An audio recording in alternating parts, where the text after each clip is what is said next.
Dikisahkan bahwa Brawijaya memiliki seorang putra bernama Bondan Kejawan. Ki Ageng Selo adalah cucu dari Bondan Kejawan tersebut. Ki Ageng Selo atau Kiai Ngabdurrahman adalah tokoh spiritual dari Selo yang hidup di masa kerajaan Demak. Ia dikenal dengan kesaktiannya sebagai tokoh yang mampu menaklukkan petir. Ki Ageng Selo memiliki nama kecil Bagus Songgom yang tinggal di daerah Selo, Kecamatan Kota Gede, Yogyakarta. Ia merupakan putra dari Ki Ketas Pendowo dan Nyai Picak, dan merupakan cucu dari Ki Juru Mertani. Ia hidup di masa kerajaan Demak, tepatnya pada masa kekuasaan Sultan Trenggono. Dia lahir sekitar akhir abad 15 atau awal abad ke-16. Ki Ageng Selo pernah ditolak menjadi anggota prajurit Tamtama Kerajaan Demak karena dalam ujian mengalahkan banteng, dia memalingkan kepalanya. Ketika akibat pukulannya, darah yang menyembur dari kepala banteng mengenai matanya. Karena memalingkan kepalanya itu, dia dipandang tidak tahan melihat darah. Dan karena itulah, maka tidak memenuhi syarat. Penolakan itu membuat Ki Ageng Selo kecewa. Bila cita-cita ini tidak dapat tercapai olehnya sendiri, maka dia mengharapkan keturunannya nanti menjadi seorang pemimpin yang pemberani. Ki Ageng Selo bertempat tinggal di sebuah desa di sebelah timur Tawangharjo, Kabupaten Grobogan.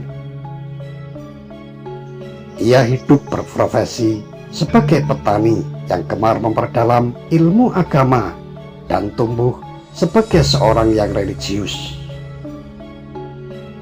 Di kemudian hari ia benar-benar menjadi orang yang berpengaruh. Desa tempatnya tinggal bernama Desa Selo.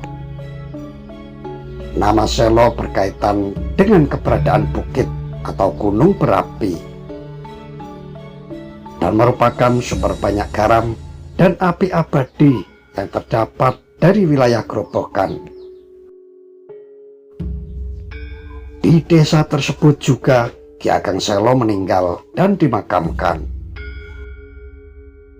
Ki Ageng Selo dikenal sebagai sang penakluk petir. Kisah tersebut bermula saat Ki Ageng Selo membuka ladang. Kemudian tiba-tiba langit menjadi mendung dan mulai turunlah hujan. Seketika itu datang petir dan kilat yang menyambar-nyambar sehingga mengganggu kegiatan pertaniannya. Terganggu dengan hal tersebut, Ki Ageng Selo menantang petir yang berusaha mengganggunya untuk menampakkan wujudnya. Tak lama kemudian, petir tersebut berubah menjadi naga dan berubah wujud berkali-kali menjadi makhluk yang mengerikan. Ki Ageng Selo yang merasa kesal karena dirinya diganggu oleh makhluk tersebut, maka terjadi perkelahian antara keduanya diiringi petir yang menggelegar. Pada akhirnya Ki Ageng Selo berhasil mengalahkan makhluk tersebut dan mengikatnya di sebuah pohon gandri, dan makhluk tersebut berubah menjadi kakek tua. Ki Ageng Selo pun membawa kakek tua yang terus berubah-ubah wujud tersebut ke Demak untuk dilaporkan kepada Sultan. Di Demak, datanglah seorang nenek yang menyiramkan air ke tubuh kakek tersebut. Lalu, suara petir menggelegar. Mendadak kakek dan nenek tersebut menghilang.